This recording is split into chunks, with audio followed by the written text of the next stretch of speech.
ओम जय जय जय नमोस्तु नमोस्तु नमोस्तु। नमो रिहंताणं नमो सिद्धाणं नमो आयर्याणं नमो वज्रायणं नमो लोये सर्वसावणं। मंगलं भगवान् वीरो मंगलं गौतमो गणे मंगलं कुन्दकुन्दाद्यो जयधर्मोऽस्तु मंगलम्। सर्वमङ्गलमाङ्गल्यं सर्वकल्याणकारकं प्रधानं सर्वधर्माणां जयनं जयतु शासनं जयनं जयतु शासनं। नमः समय साराय सानुभूत्या चकास्ते चित्स्वभावाय भावाय सर्वभावान्तर्षिदे वन्दितु सर्वसिद्धे व्योमचर्मणो अङ्गदिं पत्ते वोच्छामि समय पाहुडमुनिमो सुखीविधिवणिदम्। जीवोचरितिदं शरणान् टिट्ठदोतं हि ससमयं जान पुग्गलकं पदेश टिट्ठिदं च तं जान पर समयम्। हे यत्यनिच्छय गदो समोसवत् सुन्दरो लोये बंदिकहाय यत्ते तेण विसंवादिनी होदी सुदपरिचिदानुभूदा सर्वस्वी कामभोर्बन्दिका हे यत्तस्य विलम्बो णवीणसुरो विहतस्य तमे यत् विहतं दायेयमप्पणो सव्यवेण जयदाये प्रमाणं चुगे चरं नघेतवम्।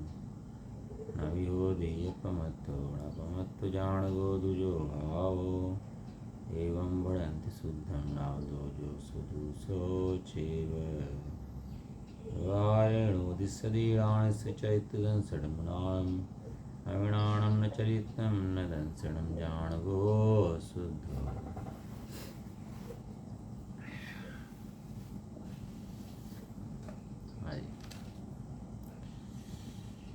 श्री से मसाज का विराजमान है और इसके अंदर चल रहा है अपना कर्ता कर्म अधिकार। कर्ता कर्म अधिकार के अंदर हमारी गाथाएं जो होगी थी वो होगी थी 100 एक साथ हो गई थी हमारी। हाँ एक साथ हो गई थी। अब गाथा नंबर है 108। गाथा नंबर 108 चलती है।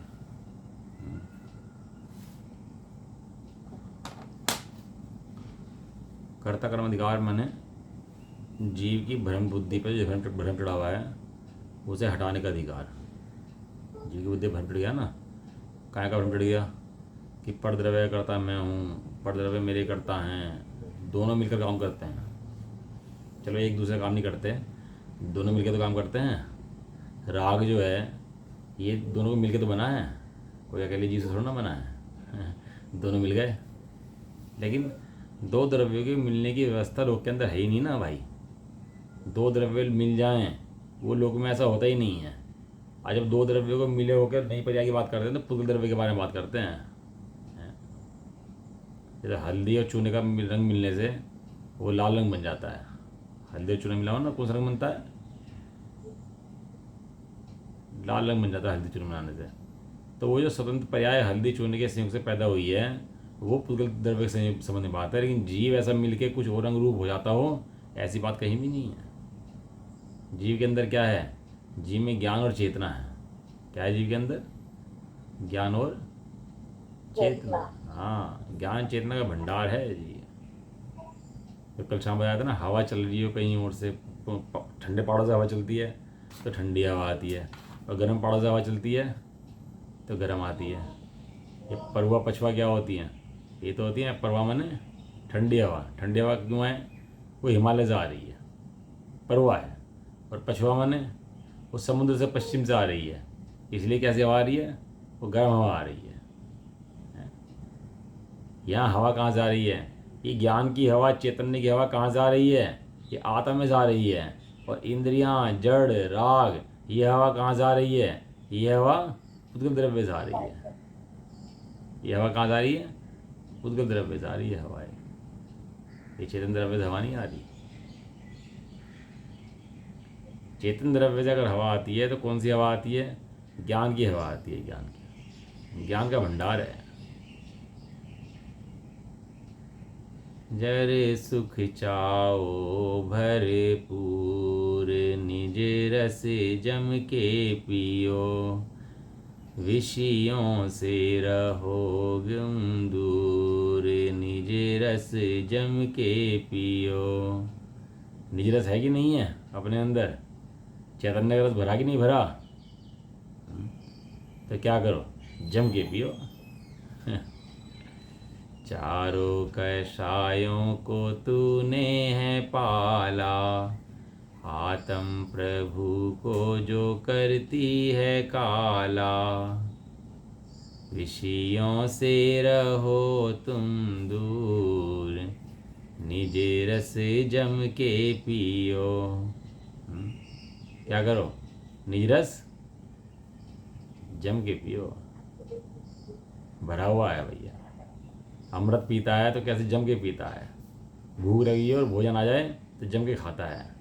ऐसे ही अनादिकाल से मिथ्यात्व बैरी तेरे पीछे पड़ा हुआ है। अब उस रोग का भाव करने के लिए क्या करो, निज रस जम के पियो, निज रस का पान करो भैया। सारे दिन तू मैं निकल जाता है भैया, हैं तू और मैं करता रहता है और सारा जीवन ऐसे काट देता है। जबकि तू मैं का नहीं, अरे मैं भी आत्मा तू भी आत्मा भाई। ये पर्याय दृष्टि से देखता है, तू है मैं हूँ, ये पर्याय दृष्टि से देखता है तो सारा जीवन ऐसे तू मैं निकाल देता है। लेकिन तू मैं निकालने का धर्म नहीं है, अपने आप को चैतन्य मूर्ति आत्मा देखने का नाम धर्म है। जीवन किसका? जिसने अपने को चैतन्य मूर्ति आत्मा देखा उसका जीवन है। बाकी सब यहाँ मुर्दा घूम रहे हैं। क्या कहा? जिसने अपने को चैतन्य मूर्ति आत्मा देखा वो तो जिंदा, और बाकी सब मुर्दा घूम रहे हैं।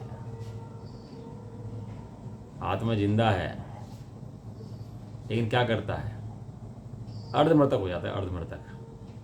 अर्धमृतक किसे कहते हैं? अर्धमृतक मैंने न मरे में न जिंदे में, अर्धमृतक। नींद में सो जाता है ना तो क्या अर्धमृतक समान हो जाता है। बुढ़ापा आ जाता है ना तो अर्धमृतक के समान हो जाता है। अर्धमृतक मैंने जिंदा तो है लेकिन बुद्धि काम नहीं करती। ऐसे ही यहाँ पर क्या है, तो जीव जिंदा तो है लेकिन तेरी बुद्धि काम नहीं करती। कहाँ बुद्धि काम नहीं करती? तेरे चैतन्य द्रव्य में तेरी बुद्धि काम नहीं करती। भूल स्वयं को है हैरान। क्या है? भूल स्वयं को है हैरान। भूला है स्वयं आत्मा को जो भुलाने की काबिल नहीं है। हैरान की जीव का कारण कुछ और थोड़ा है। जीव की हैरानी का कारण यही है कि जीव अपने चैतन्य स्वरूप आत्मा को नहीं जानता, अपने चैतन्य स्वरूप आत्मा को नहीं देखता। यही इसकी हैरानी का कारण है। इसके अलावा अन्य कोई हैरानी का कारण इसका है नहीं। भूल स्वयं को है हैरान। अभी तो भैया काल है, अभी तो समय है, अभी तो कर लेगा काम को, अभी तो फिर भी क्षयक्षम है, बुद्धि चलती है। लेकिन जाए भव बदला और ये क्षयक्षम गया और ये बुद्धि गई, उसके बाद अनादि काल की निगोद यात्रा पे चला जाएगा जी। उसके बाद ये बुद्धि क्षयक्षम मिलेगा ये नहीं समझने के लिए कि ये कुछ बात भी हैं, और चला जाएगा ऐसी काल भैया। बच्चा पैदा होता है ना तो हड्डी टेढ़ी मेढ़ी होती है उसकी, तो क्या करते हैं उस टाइम सीधी कर देते हैं हड्डी बच्चे की। तो मालिश करा के कुछ भी करा के क्या करते हैं उसकी हड्डी सीधी कर देते हैं। और अगर सीधी नहीं करी उस टाइम पर और टेढ़ी रह गई तो फिर बाद में सीधी नहीं होती। किसी की हड्डी टूट जाए ना, डॉक्टर पे जाता है कि डॉक्टर साहब मेरी हड्डी टूट गई, तो डॉक्टर कहता है हड्डी में जोड़ लगा देता है, और जोड़ सही नहीं बैठा और हड्डी गलत जुड़ गई तो क्या होता है फिर? ज़िंदगी भर के लिए वो हड्डी गलत जुड़ी रहती है, वो हड्डी सही नहीं होती। इसलिए भैया हड्डी का जोड़ लगाते समय बिल्कुल ध्यान रखना पड़ता है कि हड्डी सही लगे, सही जुड़े। क्योंकि इस टाइम जो जोड़ दी तो जोड़ दी और गलत जोड़ दी तो ऐसे चलती रहेगी। इसी प्रकार अपने श्रद्धान की हड्डी जो है ना, जो टूटी पड़ी है संसार में भ्रम रही है, वो सही तरह जोड़ लगा दे भैया। उसके अंदर जोड़ लगाएगा तो तेरे जीवन पर काम करेगी। और जोड़ गलत लग गया ना, विषय का जोड़ लग गया उसके अंदर, टाँका लग गया तो काम करने वाली है नहीं। उसके बाद तो बहुत दुखी करता है, वैसा है भैया जी। ऐसा है। क्या कह रहे थे, वो कहा था यहाँ यह प्रश्न करता है कि उपचार कैसे है, उसका उत्तर दृष्टांत पूर्वक कहते हैं। अब ये जो चैप्टर चल रहा है ना यहाँ पर, ये चैप्टर यहाँ ख़त्म होगा अभी अपना, ये जो एक विषय चल रहा है ये विषय यहाँ पर पूरा हो जाएगा। अब यहाँ क्या कहते हैं, तुम उपचार से कहते हो कि पुद्गल जीव को जो कर्ता कहा है वो उपचार से कहा है। देखो पुद्गल अलग है, जीव अलग है, लेकिन कर्म जो बनते हैं वो जीव के बिना नहीं बनते, खम्भे से नहीं बनते, अलमारी से नहीं बनते। कहाँ बनते हैं? जहाँ जीव होता है वहाँ बनते हैं। जीव के बिना कर्मों का बंधन नहीं होता। तो वहाँ पर जीव के ऊपर कर्मों का उपचार दे करके कहा है कि जीव कर्म मानता है, लेकिन वास्तव में ऐसा कहना उपचार मात्र है, वास्तव में जीव ने कर्म बांधे नहीं है। उपचार कैसे है तो दोबारा फिर समझाते हैं। पहले समझाया था कि भैया उपचार है, घटता है, क्या घटता है? उपचार घटता है। तो फिर दोबारा बार बार प्रश्न उठाते हैं, अब ये बताओ कि उपचार कैसे, किस प्रकार है। आचार्य देव का पीछे नहीं छोड़ता वो शिष्य। हमारे दिमाग में प्रश्न पैदा नहीं होते और वो शिष्य जो है वो प्रश्न छोड़ता नहीं है। जिस शिष्य के दिमाग में प्रश्न पैदा नहीं होते वो सुन नहीं रहा है, बह रहा है, ये समझ लो। प्रश्न भी कैसे, ऐसे ऐसे उल्टे सीधे प्रश्न, योग्य प्रश्न पैदा नहीं होते। योग्य प्रश्न कब पैदा होंगे? जब पढ़ेगा, सुनेगा, समझेगा, तो प्रश्न पैदा जरूर होंगे दिमाग के अंदर। ऐसा नहीं सकता प्रश्न पैदा ना हो।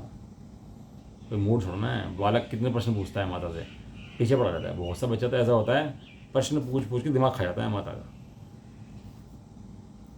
ये कैसे? ये पढ़ने वाला बच्चा प्रश्न ना पूछे, चुप बैठ रहे, तो क्या कहोगे आप उसे? पढ़ रहा है नहीं पढ़ रहा, पढ़िंदा भैया, खाली सुन रहा है।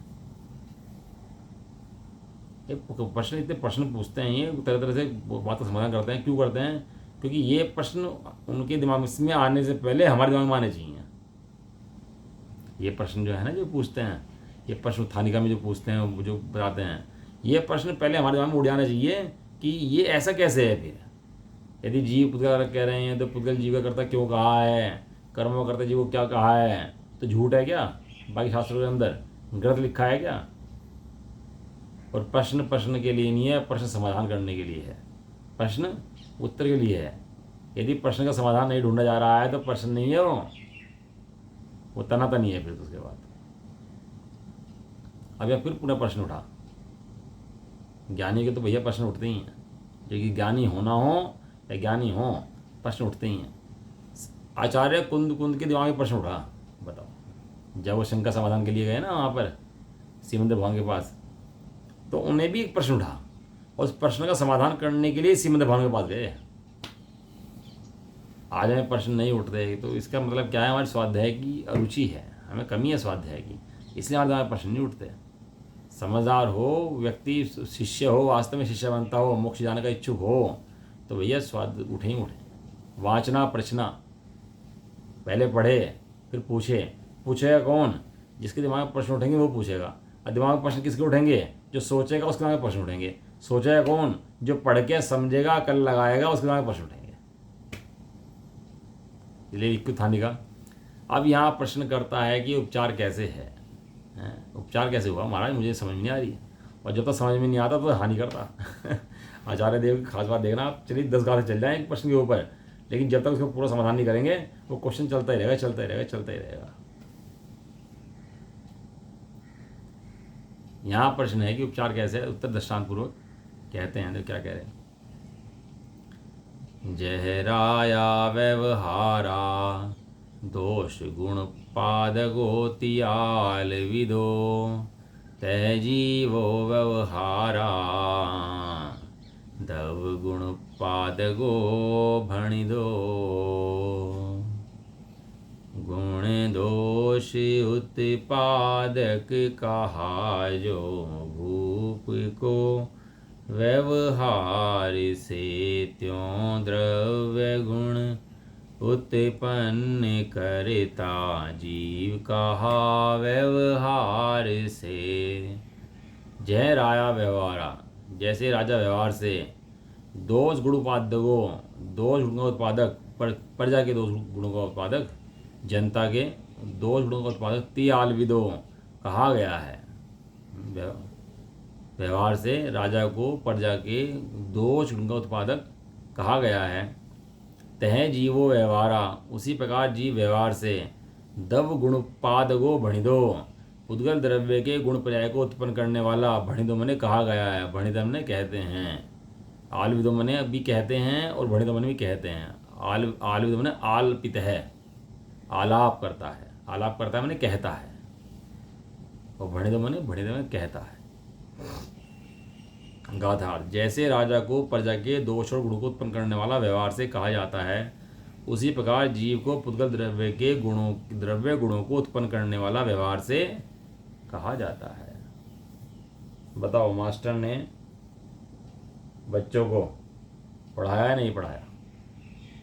रिजल्ट आया मास्टर का 90%, 99%। 100 बच्चे पढ़ा रहा था, एक बच्चा फेल हुआ, 99 पास हो गया बढ़िया नंबर से। बताओ, मास्टर ने उन बच्चों को पढ़ाया या नहीं पढ़ाया?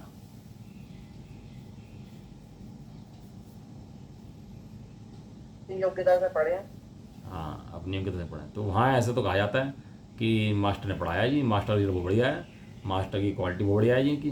भाई इनके पास जाओ, मास्टर के पास, मास्टर का रिजल्ट बढ़िया है जिसका, इस मास्टर के पास जाओगे तो कि जी इसके डॉक्टर मास्टर जो है ना, ये क्वालिटी बहुत बढ़िया है, इसके जो पढ़ लेता है उससे पास होता ही होता है। तो ऐसा क्यों कहा जाता है? कि ऐसा व्यवहार से कहा जाता है कि अगर ऐसा सर्वथा घट जाए ना, तो जितने बच्चे हैं सब पास हो जाएं। वो एक भी 99% नहीं, 100% हमेशा आना चाहिए उसका। और 100% मैं कह रहा हमेशा भी आ जाए तो भी करता नहीं है उसका।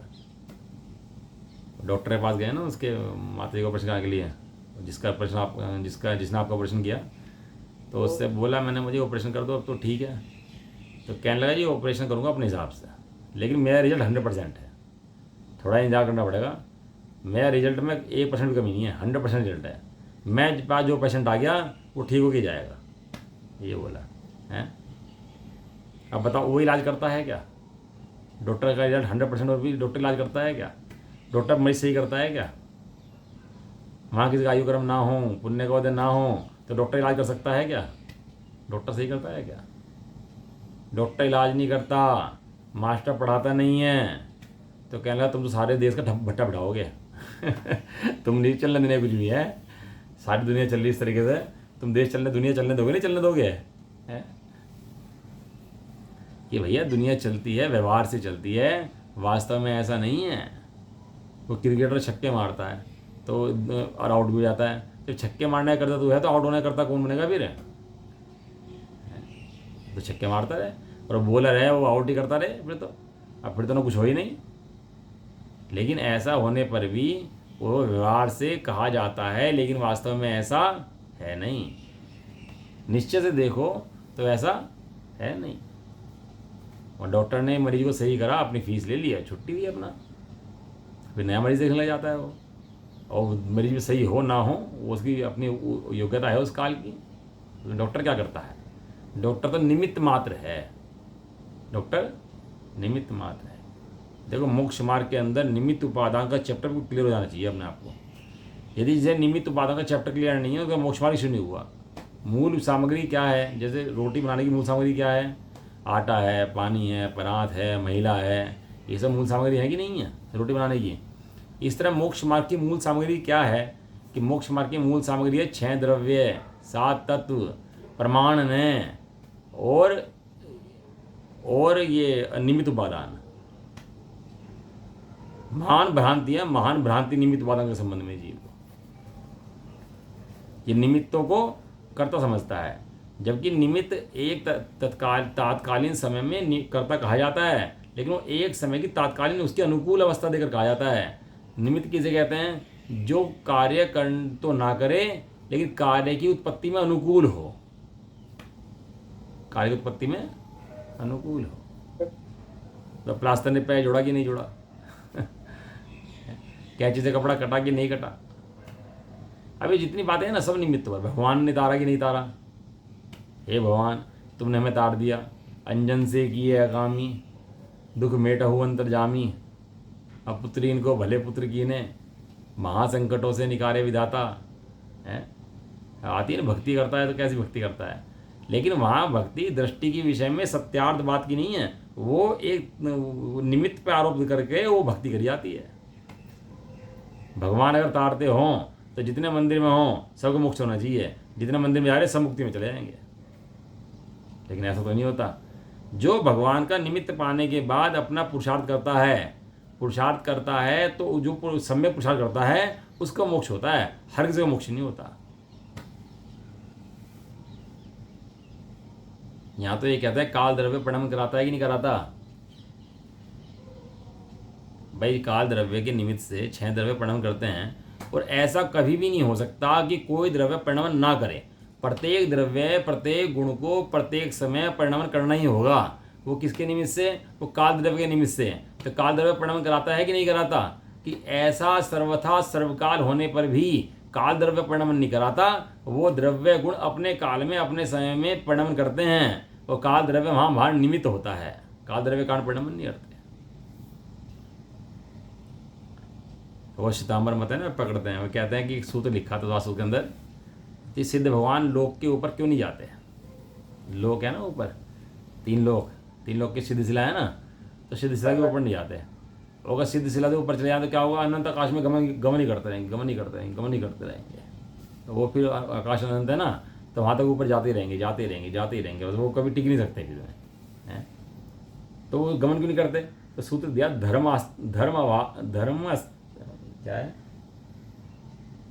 धर्मास्तिकाय भावात, क्योंकि वहाँ धर्म द्रव्य का भाव है, इसलिए नहीं जाते। तो वहाँ उन्होंने उठाया कि देखो धर्म द्रव्य नहीं है ना, इसलिए जाते। धर्म द्रव्य होता तो चले जाते। भाई साहब, यदि धर्म द्रव्य ही निमित्त वो कराए, गमन कराए, तो जितने जीव बैठे यहाँ वे सब सदा का गमन ही करते रहें, वे रुकने का नाम रुकेंगे नहीं कभी, और फिर अधर्म द्रव्य की जरूरत कभी नहीं पड़ेगी। लेकिन वहाँ वो निमित्त की अपेक्षा कथन करा है कि धर्म द्रव्य के अभाव के कारण गमन नहीं करता, लेकिन वहाँ पर वास्तव में उस जीव की बाहर जाने की योग्यता भी नहीं है। और बाहर में निमित्त कौन पड़ता है? वो चलने में निमित्त धर्म द्रव्य पड़ता है। तो निमित्त पर आरोप देकर कहा है कि धर्म द्रव्य के अभाव के कारण परिणमन नहीं करता। वास्तव में जीव की उसमें बाहर जाने की योग्यता भी नहीं है, इसलिए वे टिक जाते हैं ऊपर जाकर के। तो उससे आगे जा नहीं सकते कि नहीं जा सकते। क्यों नहीं जा सकते? क्योंकि उनकी स्वयं की जाने की योग्यता नहीं, इसलिए नहीं जा सकते। तो धर्म द्रव्य क्यों कहा? वो निमित्त पर आरोप देकर धर्म द्रव्य को कहा, लेकिन इसको लगता है निमित्त का कथन को सत्यार्थ मान लेता है। जिनवाणी में भी 99.99% कथन निमित्त पर आरोप देकर किया गया है। क्या कहा?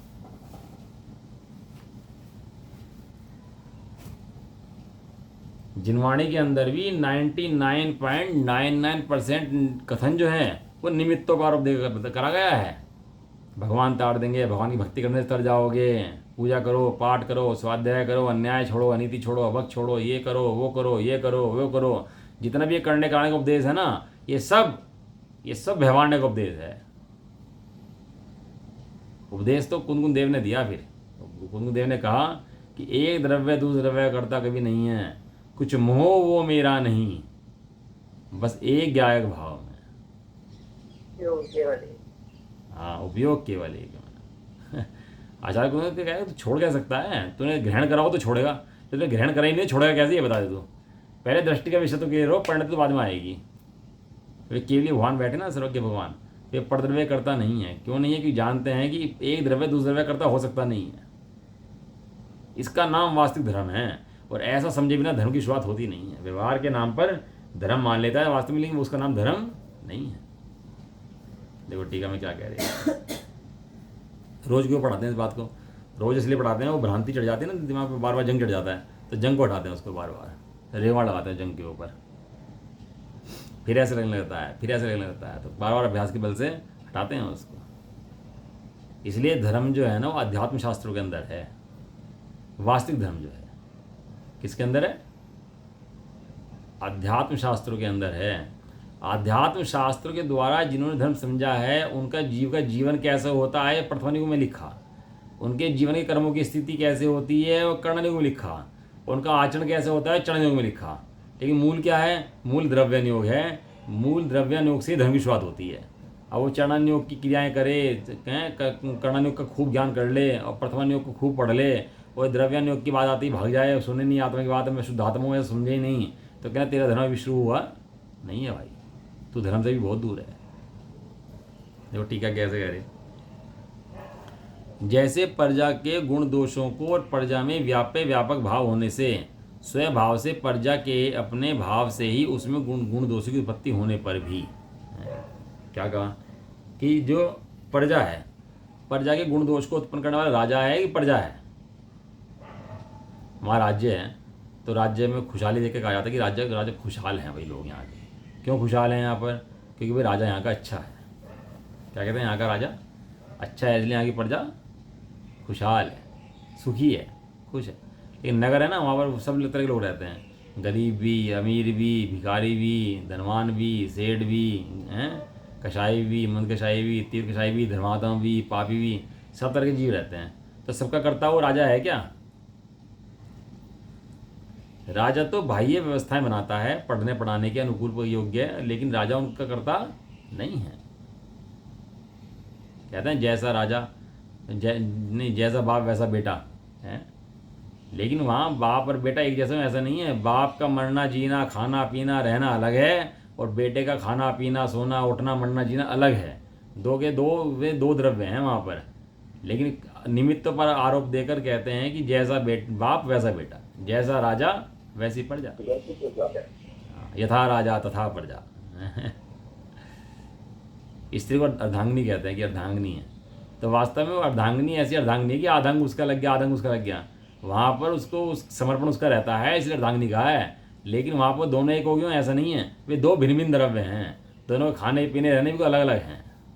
तो कहा क्यों जाता है कि व्यवहार से कहा जाता है, व्यवहार से कहने दिक्कत भी कोई नहीं है। उन गुण दोषों की उत्पत्ति होने पर भी हैं, प्रजा के गुण दोष प्रजा में उत्पन्न होने पर भी हैं, प्रजा की समस्याएं प्रजा की होने पर भी, क्या यद्यपि उन गुण दोषों में और राजा में व्याप्य व्यापक भाव का अभाव है। प्रजा के गुण दोषों में और राजा में, ऐसे एक राजा व्यक्ति है, ऐसे प्रजा व्यक्ति है। तो राजा प्रजा में क्या करता है? कुछ भी नहीं करता भैया, दोनों के अपने अपने जीवन है। तथापि यह उपचार से कहा जाता है कि उनका उत्पादक राजा है। राजा अच्छा हो तो कैसे हैं? राजा अच्छा है भैया। राजा बुरा हो तो क्या कहते हैं? राजा बुरा है, क्रूर है, अन्यायी है, प्रजा पर अत्याचार करता है। इसी प्रकार पुद्गल द्रव्य के गुण दोषों में और पुद्गल द्रव्य में व्याप्य व्यापक भाव होने से स्वभाव से ही, पुद्गल द्रव्य के अपने भाव से ही उन गुण दोषों की उत्पत्ति होने पर भी, पुद्गल द्रव्य गुण दोषों में पुद्गल द्रव्य व्याप्य व्यापक है कि नहीं है? इन कर्मण वर्णाओं के अंदर जो पुद्गल कर्म की कर्मण वर्णाएं हैं, उनमें व्याप्य व्यापकपना जीव का है कि पुद्गल का है? इतनी कर्मण वर्णाएं आ रही हैं, जा रही हैं, उठ रही हैं, बदल रही हैं, बिगड़ रही हैं, सबके अंदर सब अंदर जीव जा रहा आ रहा है कि पुद्गल द्रव्य है वो सब आने जाने वाला? उनके गुण दोष पुद्गल के हैं कि जीव के हैं? उनमें व्यापक भाव, व्याप्य भाव, कर्ता कर्म भाव पुद्गल का है कि जीव का है? अभी तो आगे गाथाएं आएंगी ना, तो आगे फिर प्रश्न आएंगी, आगे बहुत बड़ा प्रश्न आने वाला है। ये राग जीव का है कि पुद्गल का है? अब ये बताओ तुमने कर्म तो कह दिया पुद्गल का है, अब अचानक से प्रश्न पूछेगा कि राग बताओ, राग जो उठ रहा है वो राग किसका है? अब कल 4-5 गाथाएं आएंगी उसकी इकट्ठी। राग तो जीव के लिए। हाँ ये तो बात है। अब देखो आचार्य देव और हमारे कुछ फर्क तो होना चाहिए ना। डॉक्टर इलाज करें, ऑपरेशन करें, हम ऑपरेशन करें, तो दोनों एक ही बात है? और हम ऑपरेशन करेंगे तो मटिया पेंट करेंगे, और डॉक्टर ऑपरेशन करेगा तो सिस्टमेटिक करेगा। दोनों में फर्क है कि नहीं है? ये भैया श्रद्धा के विषय हैं, इनके अंदर खूब वर्क करना चाहिए, खूब काम करना चाहिए। मेरी श्रद्धा क्या काम करती है, मेरी श्रद्धा ने जीव को कैसे समझा है और जीव है कैसा, इस श्रद्धा के मान्यता के विषय पर बहुत काम करना चाहिए। धर्म की शुरुआत यहीं से होती है, श्रद्धा की मान्यता के विषय से, और कहीं से नहीं होती। इसी प्रकार पुद्गल द्रव्य के गुण दोष का उत्पादक कौन है कि पुद्गल द्रव्य है? ये प्रकृति, प्रदेश, स्थिति और भागवंत किसके हैं कि पुद्गल के हैं, ये जीव के नहीं हैं। उस स्वभाव से उनका उत्पादक, स्वयं उत्पादक कौन है? वो पुद्गल है। उन गुण दोषों की उत्पत्ति होने पर भी, यद्यपि गुण दोषों में माने पुद्गल द्रव्य के गुण दोषों में, पुद्गल द्रव्य में, कर्मों में, उनके गुण दोषों में और जीव में व्याप्य व्यापक पने का भाव है, वो उसमें नहीं है और वो उसमें नहीं है, तत्मय नहीं है। तत्मय नहीं है, मैं नहीं है, उसमें नहीं है, व्याप्य व्यापक पने का अभाव है। आचार्य देव बार बार बात कहते हैं, जब कहते हैं ना हम करता हैं, तो कहते हैं व्याप्य व्यापक भाव है कि नहीं है, ये बता। तथापि उनका उत्पादक जीव है, ऐसा उपचार यह है। कल बहुत बढ़िया गाथा आएगी, सही में मैं तो पढ़ स्वाध्याय कर रहा था उस गाथा का, बहुत बढ़िया कल गाथा आने वाली है। उन्होंने उत्पादक जीव का कहा है, वो जितना जिनवाणी का भी उपदेश है, वो व्यवहार का उपदेश है, वो चिल्लाता है देखो लिखा तो है, देखो लिखा तो है, तुम मानते नहीं हो, लिखा तो है। अबे ये आचार्य को देर की बात पढ़, यहाँ क्या लिखा इसे समझ, बाद में वो समझना, नहीं तो तेरा हमारे जो भ्रांति चली आ रही है तो वो भ्रांति को पुष्ट करेगा, इसके अलावा कुछ नहीं करेगा। भूत उतार सिर के ऊपर से अपने, जो भूतराज से जुड़ा हुआ है, पिशाच चपट गया इसके। भावार्थ, जगत में कहा जाता है यथा राजा तथा प्रजा, उस कहावत से प्रजा के गुण दोषों का उत्पन्न करने वाला राजा को कहा जाता है कि राजा भैया अच्छा है, देश का नगर का, यहाँ का राजा न्यायवान है, प्रिय है, सब कहा जाता है। इसी प्रकार पुद्गल द्रव्य के गुण दोषों को उत्पन्न करने वाला जीव का कहा जाता है। परमार्थ दृष्टि से देखा जाए तो यथार्थ नहीं है किंतु उपचार है। कहला भाई ऐसी बात मत कहो, लोग निश्चयभाषी हो जाएंगे, ऐसी बातें मत करो। अरे भैया निश्चयभाषी हो जाएंगे, अब क्या है तो ये बता। अभी आत्मगन हो करने वाले सम्य दृष्टि हैं क्या? जो सम्य दृष्टि होते हैं उन्हें बातें अच्छी लगती हैं, प्रिय लगती हैं, उनको मज़ा आता है इन बात सुनने में। और जो व्यवहारभाषी हो, मिथ्या दृष्टि हो, उनकी बातें कंटाल लगती हैं कि क्या बात बता रहे हो, मैं तो करता हूँ, ये तो करता है, ये तो करते हैं, और ऐसी बातें मत करो, समाज बिगड़ जाएगा, देश बिगड़ जाएगा। अरे ये बातें सुने समाज देश बिगड़ नहीं जाएगा, सुधर जाएगा। इसे क्या लगता है समाज का नाश हो जाएगा, समाज बिगड़ जाएगा, ऐसा हो जाएगा। अरे कुछ भी नहीं होगा, सुधर जाएगा, सुधार की प्रक्रिया शुरू हो जाएगी। ये बातें सुनते ही कि मैं शुद्ध द्रव्य हूँ, अहिंसा शुरू हो जाएगी। आचार्य अमरचंद देव जिन्होंने शास्त्र लिखा है, रचना करी है, इसकी टीका लिखी है, उन्होंने पुरुषार्थ सिद्धि उपाय भी लिखा। पुरुषार्थ सिद्धि उपाय चाणक्य का ग्रंथ है और ये द्रव्य ग्रंथ है। और आचार्य अमरचंद इतने टैलेंटेड थे कि वो चाणक्य को भी लिख दिया उन्होंने, हैंड उठा के। आचार्य कुंद ने तो षटखंडांग में टीका भी लिख रखी है। ऐसे तो काम करे इन आचार्य देवों ने, खाली अध्यात्म लिखा हुआ ऐसा नहीं है, वहाँ भी काम करा, लेकिन दृष्टि के विषय को पूरा क्लियर कर दिया। तो वहाँ लिखा कि रागादिक भाव का आत्मा में उत्पन्न होना ही हिंसा है, ज्ञानता का उत्पन्न होना ही आत्मा के अंदर हिंसा है। इसके अलावा कहीं और बाहर में हिंसा होती नहीं है, कोई एक दूसरे जीव को मारे ऐसी व्यवस्था ही नहीं है। देखो टीका इसकी पढ़ लेते हैं, आचार्य अमरचंद देव उनकी जैसे आचार्य, पेज नंबर है 298 298। अब इसी क्रम में कथन को यही है ना, दृष्टांत सिद्धांत द्वारा दृढ़ करते हैं।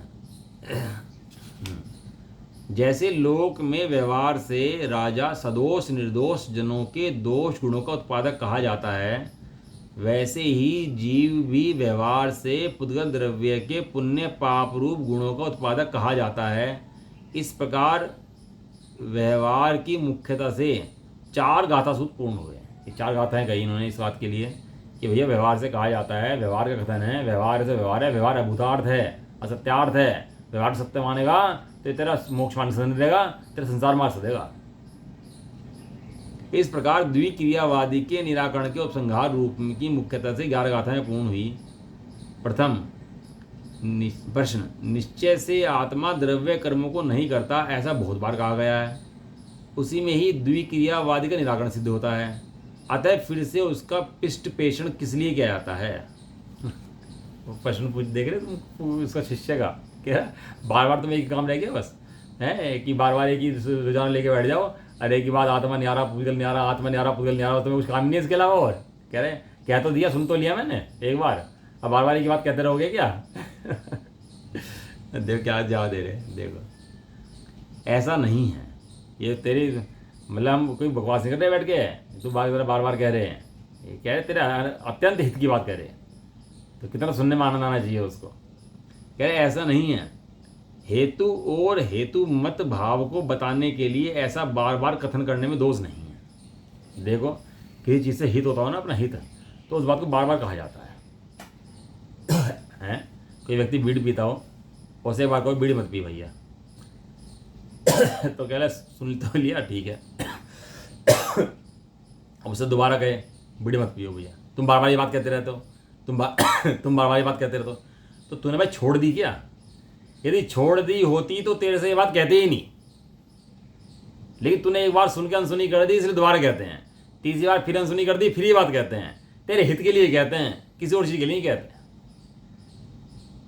कहते हैं हेतु और हेतु मत को बताने के लिए बार बार कथन किया जाता है, इसमें दोष नहीं है। उसका स्पष्टीकरण यह है कि निश्चय से जिस हेतु से आत्मा द्रव्य कर्म नहीं करता है, उसी हेतु से दिव्य क्रियावादी का निराकरण सिद्ध हो जाता है। इसलिए हेतु मद भाव है, ऐसा जानना चाहिए। कहते जब आत्मा द्रव्य कर्म करता ही नहीं है तो फिर क्या करता है कि आत्मा ज्ञान को करता है, तो ज्ञान में जाके बैठ जा बस। जहाँ तू ज्ञान पे जाके बैठा तो तेरा सारा मिथ्या चला जाएगा। द्विक्रियावादी का जो मिथ्या तेरे जीवन में चल रहा है वो चला जाएगा। एक द्रव्य दो द्रव्य करता है, ये मिथ्यात्व है, ये चला जाएगा। इस प्रकार पुण्य पापादि 7 पदार्थों की पीठिका रूप से महाधिकार में पूर्वोक्त प्रकार से इत्यादि यदि स्वपुगल दवम करेज इत्यादि 2 गाथाओं द्वारा संक्षेप में व्याख्यान किया। इसके बाद 12 गाथाओं द्वारा उसका विशेष व्याख्यान किया जाता है। अब ये 12 गाथाएं हो रहेंगी और इसी बात को दोबारा फिर समझाएंगे। कितना पैसे चाहिए है सुनने के लिए भी और समझने के लिए भी। मैं तो भाग जाए उठ के समझ तो लिया, लेकिन वहाँ विषय भोग चलते रहते हैं और रिपीट होता है तो अच्छा लगता है, और यहाँ अध्यात्म का विषय रिपीट होता है तो बुरा लगता है। एक ही बात बार बार, तो भाग जाते हैं लोग क्लास में से कि यार तो एक ही काम है, यार तो एक ही बात है, तो सुन तो ली थी बात, तो लोग क्लास में फिर आते नहीं कि एक ही बात है। और वहाँ भोजन खाने पीने उठने बैठने वहीं उसमें मरे चलते रहते हैं, वहीं सारे वहाँ नहीं भागता कहीं से, और यहाँ धर्म से स्वाध्याय से भाग जाता है। सोचता है वही बात है, अरे वही बात नहीं है भैया, तेरी बुद्धि पे से मैल उतार रहे हैं, वही बात होने पर भी तेरे हित की बात है। इसके बाद 12 गाथाओं द्वारा विशेष व्याख्यान किया जाता है। उसके बाद 11 गाथाओं द्वारा उपसंहार रूप से उसका एक पुनः विशेष कथन किया है। पहले 12 गाथाएं आएंगी, फिर 11 गाथाएं आएंगी, कितने 23 और 9 32, 23 और 9 32। इस प्रकार समूह रूप से 25 गाथाओं द्वारा दिव्य क्रियावादी का निषेध रूप तीसरा अंतराधिकार पूर्ण हुआ। 25 गाथाओं में जो है ये दिव्य क्रियावादी का निषेध किया कि भाई एक द्रव्य 2 द्रव्य का काम करे, ऐसा हो सकता नहीं है। 2 द्रव्य अपना भिन्न भिन्न काम करते हैं, 2 गुण अपना भिन्न भिन्न काम करते हैं। इसके बाद एक कलश आता है, इसके अंदर छोटा सा कलश है, पढ़ लेते हैं, है ना, 2 मिनट लेंगे, पढ़ लेते हैं। अब आगे की गाथा का सूचना रूप श्लोक कहते हैं, काव्य कहते हैं। आगे गाथाओं में क्या आने वाला है, कल क्या आएगा, 4-5 गाथाएं इकट्ठी हैं। कितनी गाथाएं, 1 2 3 4 गाथाएं इकट्ठी हैं। अब जोड़े आएंगे गाथाओं के, 4 गाथाएं 5 गाथाएं 3 गाथाएं। अब ये थोड़ा जल्दी चलेगा क्योंकि गाथाएं इकट्ठी हैं। अब सिंगल गाथाएं चल रही थी ना, अब ये बहुत सारी गाथाएं इकट्ठी आएंगी ये। तो इकट्ठी गाथाएं क्या है कि एक विषय को समझाने के लिए कई गाथाएं लिखी एक साथ में उन्होंने। जहाँ विषय एक गाथा समझा रहे थे, एक गाथा समझाया, और जहाँ उन्हें जरूरत लगी 4 गाथाओं में समझ में आएगा, 5 गाथाओं में समझ में आएगा, तो 4 गाथाएं भी लिखी और 5 गाथाएं भी लिखी उसके लिए। तो क्या आएगा आगे, देखो पढ़ लेते हैं। जीव करोति यदि पुद्गल कर्म नैव कस्त्रयी तत्कुरुत इत्यभिशङ्क्यैव एतेहिं तीव्रमोहनिर्वर्णाय संकीर्तते शृणतु पुद्गल कर्म करते।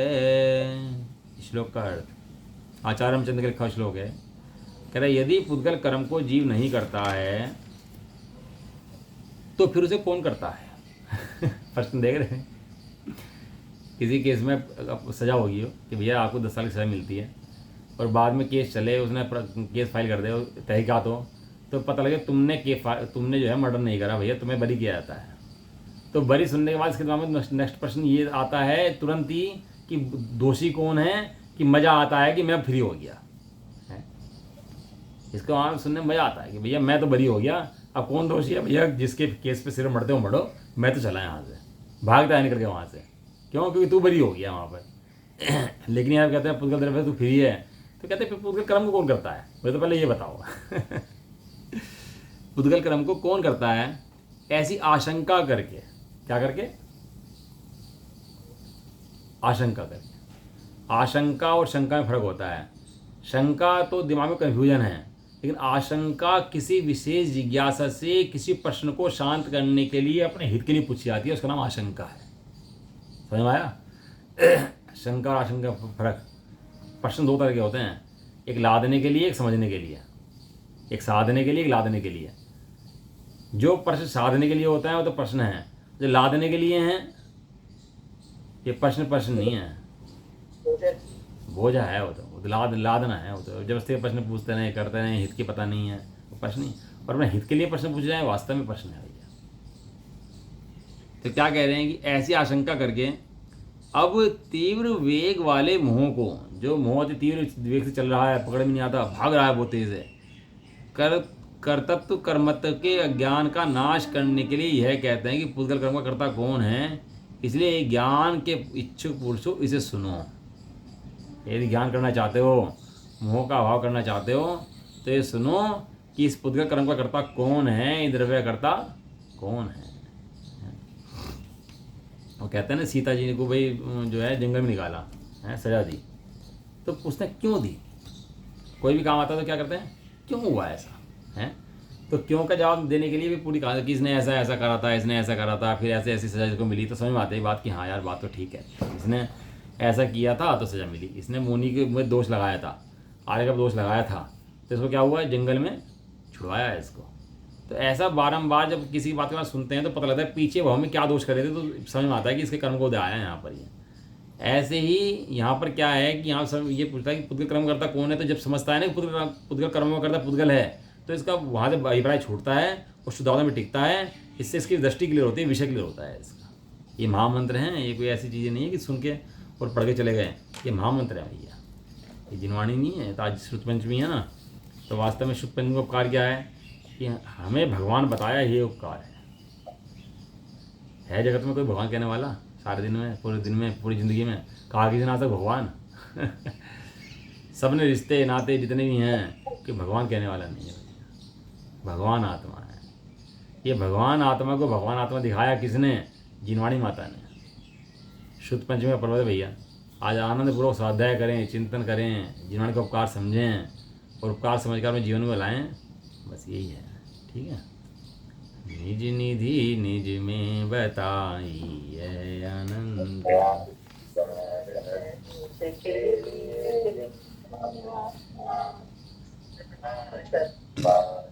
नौवाण मुकार।